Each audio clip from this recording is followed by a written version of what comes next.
Welcome everybody. Good evening. Thank you for being in and listening to our presentation. The name of our company is EducoChain, and we are group 6, and it's composed by myself, Andrea, Stephen, Jasmine, Tracy, Daniel, and Ryan. And really, EducoChain is a new way to store, view, and share academic transcripts, and you learn more about our company throughout the course of the presentation. So moving on to the table of contents, just covering briefly what we're going to talk about tonight. We're first going to do a quick introduction on the transcript and what's the history behind it.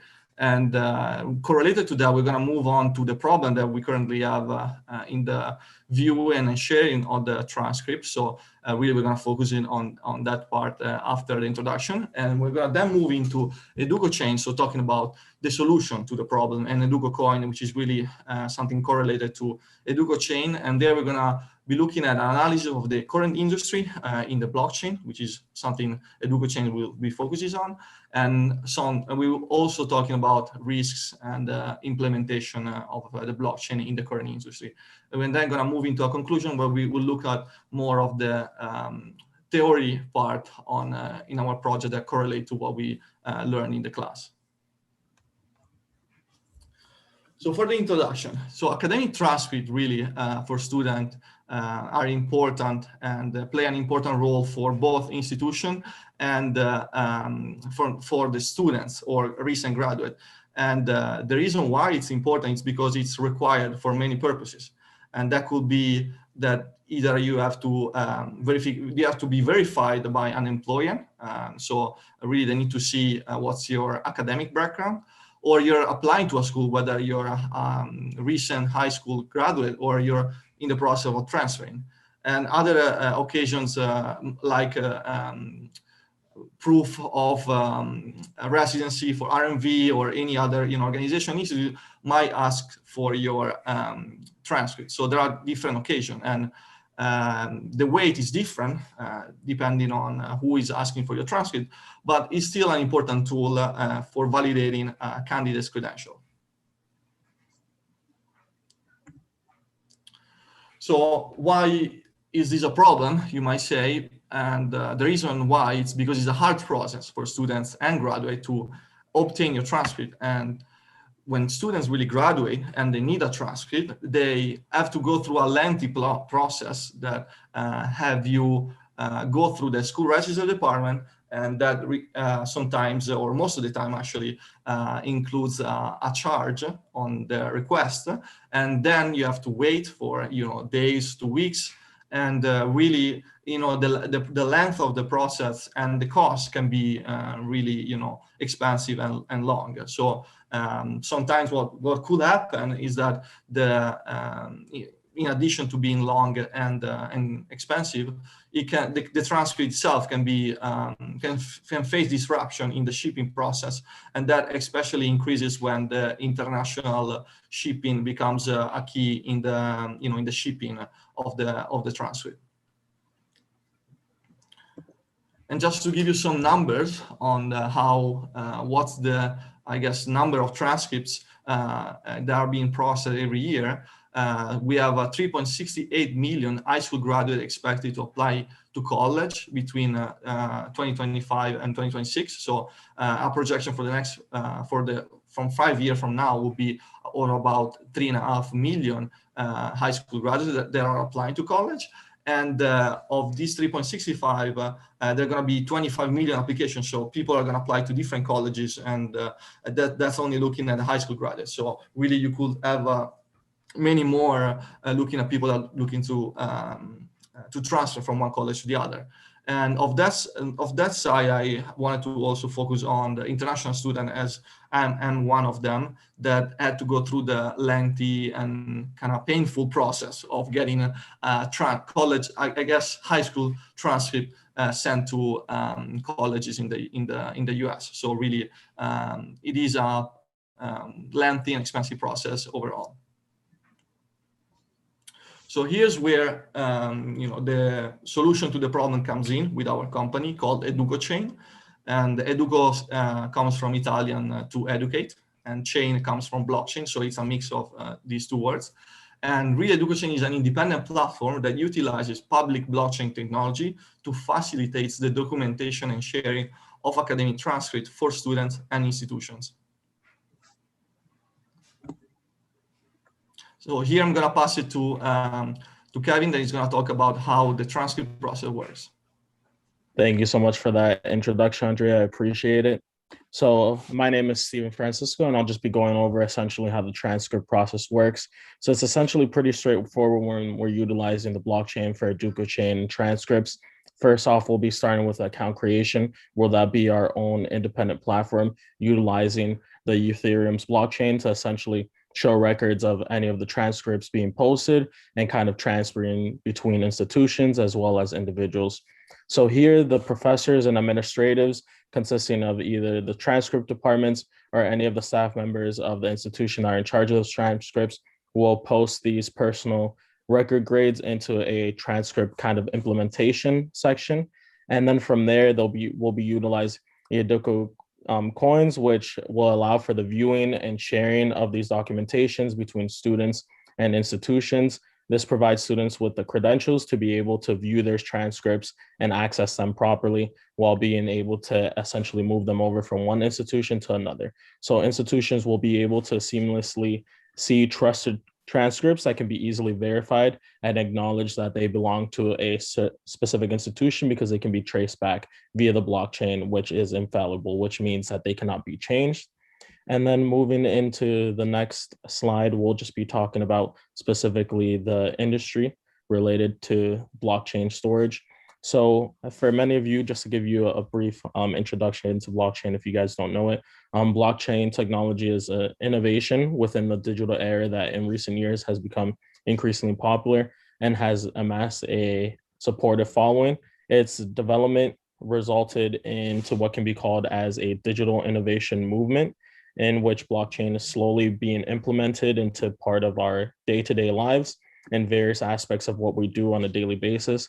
And when analyzing the blockchain storage industry specifically, although its concepts and technologies are relatively new in the sense that not much of it has been explored in its entirety, it's not in the introduction phase of its life cycle, rather it is instead at this point of growth, being that many companies and many institutions are currently utilizing blockchain for various things, whether it be for anything related to currencies, as well as file management, anything along those lines. And at that point, it allows for products and services related to blockchain to have massive opportunities for growth, to little to no establishment of dominant players. So because there is minimal entry into the specific industry, this provides less dominance in terms of any key players because it is relatively new. And due to the blockchain storage being in the growth stage of its life cycle, this provides EducoChain with those minimal barriers, and it allows for easy acceptance and possibility to gain large percentage of the market. And although there's minimal barriers, which usually results in increased rivalries amongst individuals, EducoChain has been able to set itself apart from its competitors relatively because of how, again, new this sort of market is, and because essentially EducoChain is the first to do so. We'll be moving into the next slide where we kind of speak a little bit further on this, the difference between Educo and its competitors. But before getting into that, we'll just cover how, due to the blockchain storage being as new and popular as it is, it allows EducoChain to establish a disruptive innovation that allows it to gain a massive consumer acceptance and heavy utilization. As a reference before, there's kind of this momentum of movement towards blockchain utilization to the everyday aspects of our life. And although the concept of blockchain transcripts are being conjoined to create digital accessibility to documents, is not necessarily new. With the utilization of blockchain, because again, EducoChain does have competitors, and I use quote unquote competitors because at this point in time, there's only one other institution that is utilizing something similar to it, not exactly the same, and that would be Maryville University. And in this sense, it's limited to just the members of that specific university and staff, where they can only provide it within their own system and share between other students and academic advisors and anything of that sort. EducoChain would take a much more public approach in that they would be able to utilize it and send it much more globally, as well to various institutions, not just ones directly connected to a specific school. So EducoChain will be able to establish a value that is not offered by any others within this market segment, allowing itself to kind of move into a completely new market space and dominate. Again, that's why they are able to establish this sort of disruptive innovation that can't be matched or hasn't been matched by any other individuals within the industry of blockchain storage at this point in time. And I'll just be handing this over to Tracy now. All right, thank you, Stephen. All right, so now we're going to talk about the blockchain capability. So there's a couple sections towards it. There's shared ledger, there's smart contract, there's privacy, and there's consensus. So in each one, when we go to shared ledger, it just talks about the system of records and how we're shared across business network. The smart contract, it just talks about the transaction database and how it's executed with the transactions. And then leading on to the privacy, privacy is just ensuring visibility, that the transactions are secured and authenticated and verified. The consensus is that all parties agree from the network that the transaction was verified. And just having a little bit about more towards the blockchain and their potential. So basically it's just how they talk about the safeguard and how, you know, they control the leaks and preventing unethical and illegal business practices. Also, it talks about how timestamped, there's transparency, preventing new quotes after it's submitted. So once the deadline has a certain deadline, like you can't submit after that, whether it's bids or whatever it is. All right, and so I'm gonna pass it down to Andrea to talk about the solution. The solution, EducoChain. So EducoChain is an open source system running on Ethereum public blockchain. And really the profit formula of EducoChain runs on EducoCoin. And EducoCoin, it's the utility token that carries Ethereum smart contract, which really allows customers to view and share their transcript. And when they utilize EducoCoin to view and share the transcript, they need to pay a fee that is taken from their coin. And that's really how EducoChain will make a profit. And as we said before, blockchain is a really new innovative technology that really will disrupt the industry, and we will learn about more later on. And then for the capabilities of EducoChain, really, it provides speed, which is really something different than the industry is seeing right now for the transcript. And it will be secure because we'll be utilizing the blockchain technology, which is impossible to hack, as well as, you know, it's verified because the blockchain technology provides a proof and a secure way to have documents shared. And now I'll pass it on to Tracy. All right, awesome, thank you. So we're gonna talk about the blockchain, the smart contract benefits, as I mentioned earlier, and how the smart fit just talks about the transaction database and how it's executed. So these are just drawn down into 3 different categories. We have security, immutability, and accessibility. So the security, as Andrea mentioned, how it's so secure that it's impossible to get into. So that's why they use blockchain in order for it to be like very, very secured. And so we go into immutability, which is users on both ends can trust the source. So immutability is like having the state of not changing and being able, not being able to change something. So it's really a source where people could trust. As like I said, it's very secured. And also going on to the next one as a benefit as accessibility, which is instant access and sharing from anywhere from fraction of the cost. And then we're going to go into the next slide, which I really like this slide because it kind of jots down of what blockchain is capable of, but the potentials and the abilities that it has, and the the value that it creates in each type of business. Here's a drop down on every kind of business. We go from internet, we go from private data management, we go from smart contracts, sharing economy, file storage, supply chain, and so on forth. So when you read these, like for instance, when you read file storage, it's an internet bringing clear benefits. And it says data prevents hacked and lost files. And I think that everyone would appreciate not losing files or wanting to be hacked, which is something that happens really, really often. There's people who are really good at hacking, which this blockchain really creates the ability to prevent that from happening. And then we also go into like private data management, which has the ability for the users to have being able to manage and sell their online activities from their profiles, which is, it could be something small to a fraction amount to whatever suits them. And then we just have different examples. So we go to supply chain. It says blockchain provides an easy way to certify the origin of the profit.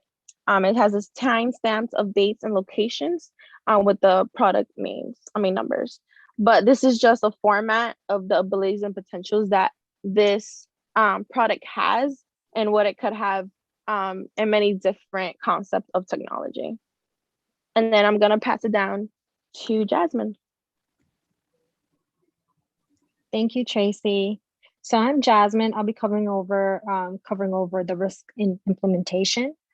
As Tracy covered, a blockchain is made to protect your information, and the worst thing that can possibly happen is for there to be some type of system delay or breach in the system. Something like this that is being implemented, the major thing that can happen to them is having a large system breach. That is a huge risk for the company. There's practically no coming back from that because it's supposed to be stated that it's a secure system. So, having a system breach will probably be traumatic to the company. The technology has to be extremely precise. It has to be extremely secure so that safety data concerns, it'll protect consumers' information. It'll prevent hackers from hacking into databases. And also it has to be a very large system where it can absorb all that information and it won't have an overload or a system shutdown. It needs to allow for consumers to come in and out of using that blockchain.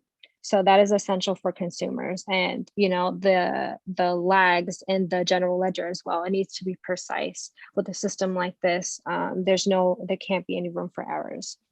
Going on to the next slide. So these are the major hurdles of implementation. So this is a very fairly new company. It's a startup company, so a lot of people are not familiar with that. So their trust they have to gain consumer trust in order for them to, put their information into this database. So all the transactions are traceable. As said, there are these coins that are, identifiable. People can trace those transactions. So you got to make sure that there are no leaks in your system so that, hackers can't move forward with stealing your information. That's a huge liability for the company.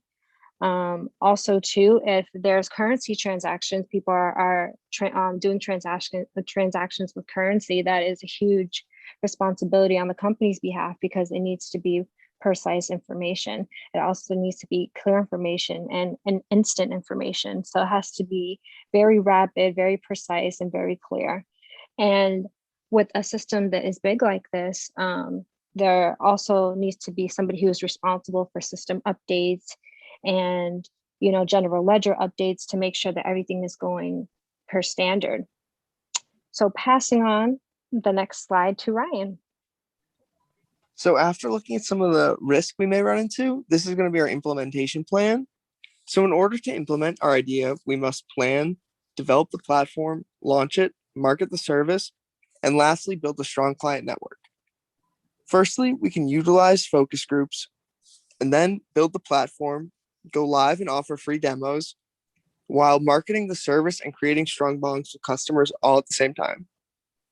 On the next slide, we've made a timeline of how long we want the implementation process to be. It'll take about a whole year, starting in January with the planning process, while that will continue into May, while the development process will be introduced the next month. Then we will launch the platform while continuing marketing all through that process and continuing into the building network phase. And now I'm going to pass it to Dan. All right, thank you, Ryan. So just to do an overview of some of the course concepts that led us down this path to create EducoChain.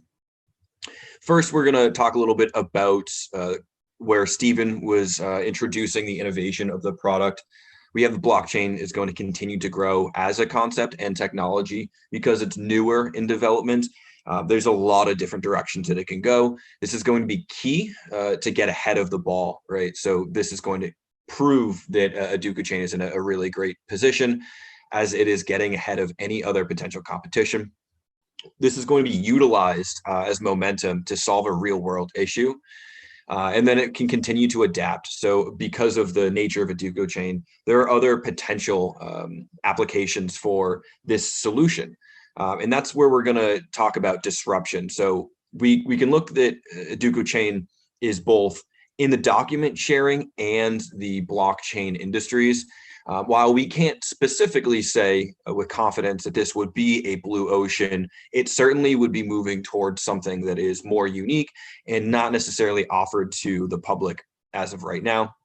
This means that it can be a growing industry that is typically expensive and difficult to manage. When we look at document storage solutions, or like what Andrea had mentioned earlier, of sending transcripts globally, it can be time consuming and difficult and expensive for someone to do so. This is similar to if a company is trying to store documents on a cloud server or on a private server. Those things can be very expensive, especially when you have lots and lots of documents. This solution will help alleviate those problems.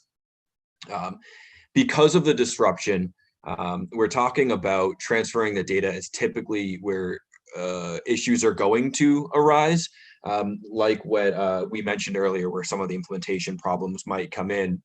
Starting this process now will allow for some of the research, and when we develop, like when Ryan was saying during the implementation plan, can kind of weed out some of those issues and where those financial problems might arise. Lastly, we're going to look at a simple resource and organizational structure. This is pretty straightforward. It's a streamlined structure that's copy and paste. And like what I said about the innovation aspect, it can be kind of pushed and developed into different types of solutions. It doesn't have to just be for the education aspect. That might be where we start off, where we can make some money because we have a high amount of individuals that need this specific solution, but it can be pivoted and transitioned into other platforms and other solutions as well. Because it's such a simple platform and a simple organizational structure to what the solution is, we can have a reduced amount of labor. Up front, you'll have the developers that need to build the solution in the instance in the platform. And then after that, you have a few and reduced amount of developers and individuals who are going to be running the day-to-day operations. This can lead to a higher profit margin, and eventually, hopefully, you can reinvest the profit margin gain that you have there with a reduced amount of labor into potential improved solutions and future solutions as well. So just for the conclusion here, EducoChain, a new way to store, view, and share academic transcripts. It's fast, instant access to share, ease of access functional on any device from anywhere, secure, verified, and immutable network, cheap, does not require institutional fees. Thank you very much for your attention. This has been a presentation by Stephen, Jasmine, Tracy, myself, Ryan, and Andrea. Thank you very much.